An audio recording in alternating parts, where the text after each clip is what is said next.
Welcome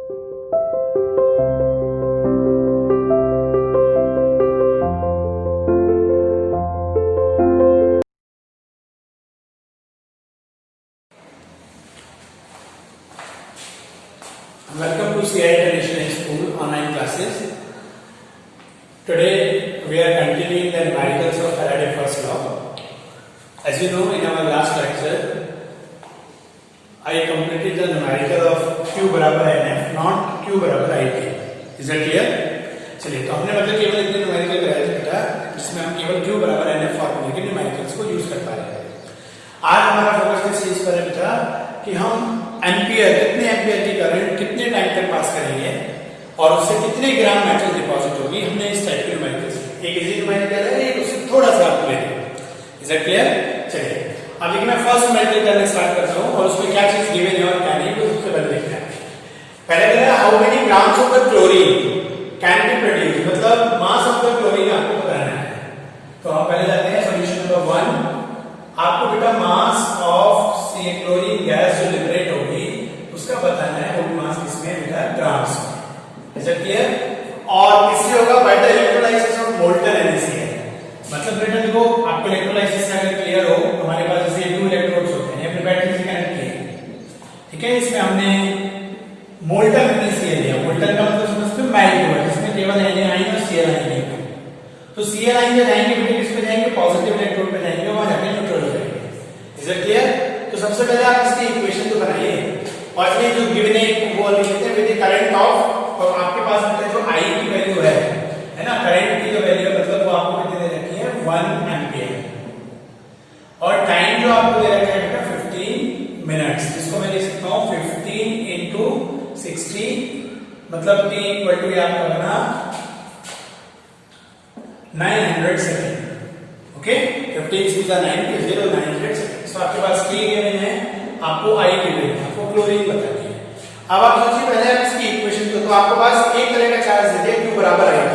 देखो आपको I given है, आपको T गिवन है, मतलब Q बराबर IT के थ्रू आप ये निकाल सकते हो कि आप इस बैटरी के थ्रू कितना चार्ज इस सेल में पास कर रहे हो.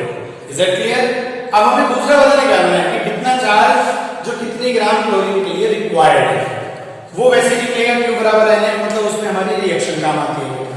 ठीक है, तो हम वही काम करेंगे. पहले इसकी इक्वेशन बनाते हैं. तो देखिए हमारे पास क्या बनेगा, जो NaCl होता है मोल्टन, आपके पास जो मोल्टन NaCl है वो सबसे पहले डिकम्पोज होकर आपको Na आयन और Cl आयन डिसोसिएट करेगा बेटा. Na आयन से मतलब नहीं, क्योंकि इस टाइम फिलहाल क्लोरीन की जरूरत है तो हम क्लोरीन कर लेते हैं. तो जो पॉजिटिव इलेक्ट्रोड है बेटा, पॉजिटिव इलेक्ट्रोड पर आपके कौन जाएगा? क्लोरीन आयन जाएंगे बेटा. ठीक है, क्लोरीन आयन पे 1 नेगेटिव चार्ज है, मतलब इलेक्ट्रॉन की एफिशिएंसी, तो वो अपना इलेक्ट्रॉन लॉस कर देंगे Cl. ये Cl है ना, प्लस Cl मिलके क्या बन जाएगा बेटा? Cl2. तो 1/2 Cl मतलब 2A 2A 2A. Is it clear? Balancing हो गई. 2 ये Cl आयन I के पास से बेटा यहां से, तो हमने इसको भी 2 कर दिया. ठीक है, बाकी अगर हमसे वो अभी सोडियम का क्वेश्चन होता तो हम सोडियम वाली इक्वेशन भी लिख लेते हैं, तो लिख भी देता हूं, कोई बड़ा इशू नहीं है. नेगेटिव इलेक्ट्रोड पे बेटा क्या होगा? आपके पास Na आयन जाएगा, Na प्लस प्लस 1 इलेक्ट्रॉन मिलके क्या देंगे आपको? Na. 2 Na आयन है, इसको भी 2 करेंगे बेटा, इसको भी 2. ये बैलेंसिंग करनी बहुत इंपॉर्टेंट है. मतलब क्या कि कैथोड पे आपके 2 mole of sodium atom deposit होंगे और कैथोड पर बेटा आपको एनोड पर सॉरी है ना 1 मोल ऑफ एनोड पर आपको 1 मोल ऑफ क्लोरीन जो गैस है वो लिबरेट करेगी. तो हमें यह मतलब किससे, क्योंकि हमारे न्यूमेरिकल क्लोरीन से है, तो हमें इससे मतलब है, हमें इस टाइम इससे मतलब नहीं है. Is that clear? अब हम बेटा इसकी इक्वेशन बनाते हैं. ठीक है, तो इसकी इक्वेशन बनाएंगे तो क्या बनेगी हमारी, कि हमारे पास इक्वेशन से क्या क्लियर हो रहा है कि हमारे पास 1 मोल ऑफ क्लोरीन गैस. ठीक है, मैं इस इक्वेशन को यहां लिख लेता हूं. तो आपके पास क्या बनेगा बेटा? देखो ये 2 Cl ion minus 2 electron equal to आपके पास क्या बनेगा बेटा? Cl2. तो ये हमारे पास यहां आप देख रहे हो n की वैल्यू क्या है? 2, और यहां से हम निकाल सकते हैं Q बराबर NF. तो Q equal to 2 into 96,500 coulomb. तो ये आपके पास एक चार्ज आया, और इससे क्लोरीन का बेटा इसको देखो, ये 1 मोल ऑफ क्लोरीन है, तो 1 मोल ऑफ क्लोरीन का यहाँ मास क्या होगा? 2 into 35.5, मतलब आपके पास हो गया 71. ठीक है, 35 to 70 और 0.5 71 ग्राम. तो आप देख रहे हो 71 ग्राम क्लोरीन जो डिपॉजिट हो रही है वो इतने चार्ज से हो रही है। ये हमें जनरल इक्वेशन लगी। तो बेटा 71 ग्राम क्लोरीन को डिपॉजिट करने के लिए आपको इतने चार्ज की रिक्वायरमेंट, या मैं ये कह सकता हूं कि 2 × 96,500 कूलम चार्ज से इतने ग्राम क्लोरीन डिपॉजिट हो रही है। लेकिन ये तो वो हो गया जो 71 को रिक्वायर्ड है इतना चार्ज, लेकिन मेन पॉइंट है हम बैटरी के थ्रू दे कितना रहे हैं वो हमें कहां से आएगा बेटा? तो इक्वेशन एक तो हमारे पास ये आएगा, ठीक है, एक तो यहां से इक्वेशन इन दोनों से मिला के एक इक्वेशन हमें बनी। सेकंड कहां से बनेगा बेटा? ये जो Q बराबर I T आपको दे रखा है, तो Q बराबर I × T यहां से निकालेंगे। I बराबर क्या बनेगा बेटा? हमारा देखो कितने एम्पीयर है, 1 एम्पीयर का करंट है और 15 सेकंड्स है, मतलब 915 मिनट मतलब 900 सेकंड। तो ये हमारे पास बेटा जो चार्ज बना वो कहां बना? ये बना। तो आप जो प्रोवाइड कर रहे हो वो कितना चार्ज कर रहे हो ना? तो सीधा सा पॉइंट अब हम न्यूमेरिकल सॉल्व करने पे आते हैं बेटा। जो हमारा थर्ड पॉइंट है, तो पहले मैंने यहां तक है, इसके बाद यहां अब आते हैं इसके तरफ। अब हमारी जनरल कंडीशन क्या है बेटा? 2 × 96,500 कूलम चार्ज से जो मेटल डिपॉजिट हो रही है वो हमारी कितनी है? 71 gram, 71 gram chlorine. Is it clear? Metal नहीं, क्लोरीन गैस। तो फिर हमारे पास जो आप इलेक्ट्रिसिटी के थ्रू चार्ज प्रोवाइड कर रहे हो वो कितना है बेटा? केवल 900 कूलम। तो उस चार्ज से कितनी होगी? तो आपके पास 900 × 71 अपॉन में 2 × 96,500 कूलम, बस क्रॉस मल्टीप्लाई कर दिया। भाई हमारे पास कितने चार्ज से? भाई 71 को जरूरत है इतने, इतने चार्ज से 71 ग्राम क्लोरीन डिपॉजिट होती है। तो जी इतने चार्ज जो हम इलेक्ट्रिसिटी प्रोवाइड कर रहे हैं उससे कितनी होगी? एक तो फैराडे का फर्स्ट लॉ है कि जो हमारा मेटल डिपॉजिट होती है या कोई भी सब्सटेंस डिपॉजिट होता है या लिबरेट होता है, उसका मास पास जो हम चार्ज करते हैं उससे रिलेट करते हैं। तो इतने चार्ज से कितना होगा? क्रॉस मल्टीप्लाई करोगे आपको इसका आंसर मिल जाएगा। तो आपको बेटा आप जब इसको क्रॉस मल्टीप्लाई करके इसका आंसर निकालोगे तो आपको मिलेगा 0.331 ग्राम ऑफ क्लोरीन। तो ये आपको बेटा यहां से पता चलेगा। क्लियर हुआ आपको ये चीज? इसी तरीके से बेटा हमारा नेक्स्ट इमेज है। पहले यहां बताओ इसमें आपको कोई प्रॉब्लम हो, इशू हो तो आप बताइए, ठीक है? नहीं तो आप उसको पहले का पूछ सकते हैं। तो पहले चीज आप देखो एक अपग्रेडेशन बड़ा, पहले केवल हमारे न्यूमेरिकल इस पे सॉल्व हो रहे थे। अब पहले हमने इसके थ्रू पहले तो इसके लिए इक्वेशन खुद बनाई कि भाई कितने ग्राम क्लोरीन के लिए कितना ग्राम चार्ज है, तो पूरी इक्वेशन भी बेटा हमने खुद बनाई। उसके बाद यहां से हमें पता चला कि भाई 1 मोल ऑफ क्लोरीन मॉलिक्यूल को डिपॉजिट करने के लिए हमें 2 मोल इलेक्ट्रॉन चाहिए, मतलब इतना चार्ज चाहिए। यहां तक का तो बेटा हमें खुद बनाना पड़ा। देन ये हमने चार्ज से निकाला, इतने चार्ज से इतनी मेटल डिपॉजिट होती है, इतने से कितनी होगी। Is it clear? चलिए इसी बेसिस पर एक न्यूमेरिकल और ये वाला सेम इसी जैसा है, उसको और सॉल्व करते हैं, ठीक है? ओके चलते हैं, तब तक उसको पढ़ते हैं न्यूमेरिकल को। देखो उसमें भी क्या हमें दे रखा है, उसमें भी हमारे पास मरकरी दे रखा है बेटा। How many moles of mercury, ठीक है, विल बी डिपॉजिटेड या produced by the electrolysis of 1 molar. अब देखो यहां पर इन्होंने 1 मोलर, तो हम लोग बस थोड़ा सा कंफ्यूज होते हैं किससे बेटा? इससे। ये जो 1 मोलर दे दिया ना, आप सोचते हैं हमें ये पता नहीं कितनी क्वांटिटी दे रखी है कितनी नहीं, तो ये तो आपको इजी है, उसने क्लियर कर दिया कि आपको 1 मोल ही लेना है। यहां भी लेकिन आपको इक्वेशन बनानी पड़ेगी। तो पहले हम कोई गिवन चीज लिखते हैं कि आपको क्या क्या चीजें निकालनी है, क्या है आपके पास, क्या दे रखा है? देखो how many moles of mercury है ना, तो मरकरी का आपको अमाउंट बताना है जो आपको प्रोड्यूस होगा, है ना। तो आपको क्या निकालना है? प्रोड्यूस्ड अमाउंट ऑफ मरकरी, और वो भी किसमें बताना है बेटा? मोल्स में, ग्राम में नहीं बल्कि हमें किसमें बताना है? मोल्स में। बस ये थोड़ा सा अंतर है। अभी तक तो कोई बात नहीं, हम ग्राम में निकाल देंगे, मोल कन्वर्ट कर देंगे, नहीं तो डायरेक्टली मोल में निकाल सकते हैं। चलिए तो हम इसके बाद क्या है, पहली चीज हो गई। अब इससे निकालना है, हमारे पास सिल्वर ये भी दे रखा है by the electrolysis of 1 mole mercury, है ना, mercury ring nitrate.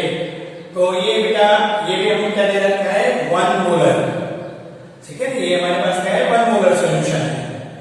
Is it clear? चलिए, और अब हमारे पास करंट आया, तो हमको आई दे रखा है कितना? 2 एम्पियर, और हमको टाइम दे रखा है बेटा कितना?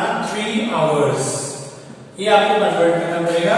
तो 3 आवर्स में बेटा आपको पहले मिनट बनाओ, मिनट से सेकंड बनाओ, तो इतने आपके क्या आ गए हैं? सेकंड्स। तो टाइम भी आपको गिवन है, ये भी गिवन है।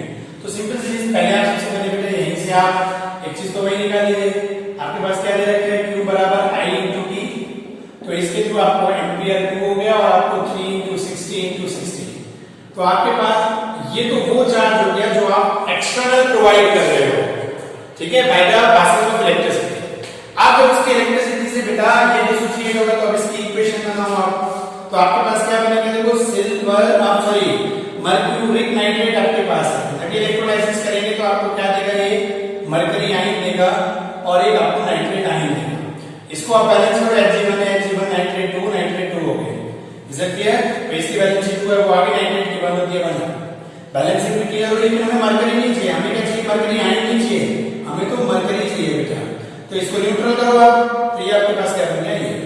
तो इससे आपकी ओवरऑल इक्वेशन क्या बनेगी बेटा, है ना, HgNO3 होल ट्वाइस, और आपके पास क्या बन जाएगा, ये भाई ये इसे कट गया आपका, तो +2 इलेक्ट्रॉन्स, और ये आपको क्या दे रहा है, Hg+2 नाइट्रेट है।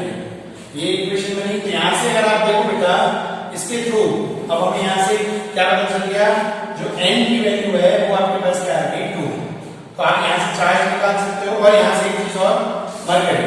तो मरकरी जो होता है बेटा आपके पास Hg का जो मास आएगा वो आपको मिलता है मोलर, जो मोलर मास, ये भी आपको न्यूमेरिकल्स में क्या होते हैं बेटा, मोलर मास गिवन आते हैं, ठीक है। अच्छा वो यहाँ पे कोई दिक्कत नहीं है, हमें मास की जरूरत ही नहीं है। पहली चीज आपको देखो आंसर मरकरी का किसमें बताना है, मोल्स में, और इसका मीनिंग क्या होता है, मोल पर लीटर, ठीक है। यहाँ पे क्या है भाई, मोलर बोलो, है ना, यह आपके पास होता है, इसकी यूनिट क्या होती है, मोल पर लीटर। ये इसकी कंसंट्रेशन भाई कैपिटल एम, तो आपके इस तरीके से रखा है ना, तो 1.0 कैपिटल एम, इसको हम इस तरीके से भी लिख सकते हैं 1 मोल पर लीटर। तो यहाँ पे बस बात किसकी करनी है, मोल्स की। यहाँ से क्लियर ही हो गया कि मरकरी कितना मिल रहा है, 1 मोल ऑफ Hg, ये हमको मिल रहा है। तो एक इक्वेशन तो बेटा हमारी यहीं से बनके तैयार हो गई कि 1 मोल ऑफ सिल्वर के लिए जो इंपॉर्टेंट चार्ज है वो कितना है, इतना है। हम क्या निकाल सकते हैं, Q बराबर NF, तो Q बराबर NF से n की वैल्यू हुई 2 और 96,500 कूलम का चार्ज हो गया। ये Q बराबर NF हो गया, ये वो चार्ज है जो 1 मोल के लिए रिक्वायर्ड है, इज इट क्लियर। और ये वो चार्ज है जो पास कर रहा है, तो हम सीधा सिंपल से 2 into 96,500 कूलम का चार्ज बेटा, है ना, is required to deposit it, आपके पास क्या हो गया, 1 मोल ऑफ Hg, सीधा सीधा, क्योंकि बेटा आंसर मोल में कोई मास की जरूरत ही नहीं है, और मास होगा तो 1 मोल मास के भी होता, इज इट क्लियर। क्योंकि आगे की जो क्वांटिटी होती है वो मोल ही तो होती है ना, सीधे सीधे। तो ये हमारे पास ये बन गया, इसलिए ये हमारे पास अब हमने बेटा ये तो वो है, तो 1 मोल के लिए रिक्वायर्ड है 2 into 96,500 कूलम, लेकिन अब इतने चार्ज से कितने सिल्वर डिपॉजिट होगी, कितने मोल वो हम कर रहे हैं।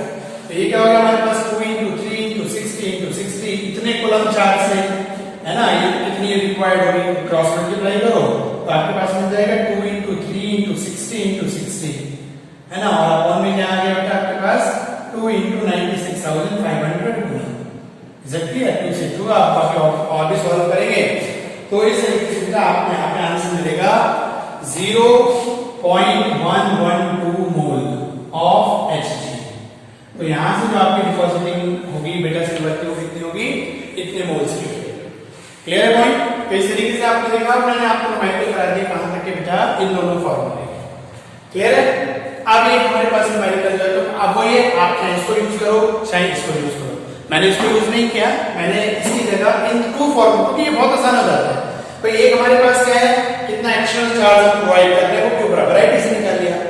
एक इक्वेशन पे कितने ग्राम या कितने मोल मेटल डिपॉजिट हो रही है, तो उसके बेसिस पर हमने उसके लिए कितना चार्ज रिक्वायर्ड है वो निकाल लिया। तो इतने चार्ज से इतनी मेटल होती है, तो इतने चार्ज से कितनी होगी, सिंपल सा क्वेश्चन बना लिया हमने। जैसे आपको 5th क्लास में क्वेश्चन होते हैं, 1 पेन की कॉस्ट कितनी, तो 3.1 की कॉस्ट कितनी होगी, उसी बेसिस पर मैंने बना दिया। मैंने वो W बराबर t स्किप कर दिया, ठीक है बेटा। अब जब हमारे न्यूमेरिकल बनाना है, हमें एक सेकंड लॉ है, ठीक है। तो अभी हम फैराडे का सेकंड लॉ है, हम उसकी बात करें, ठीक है बेटा। चलिए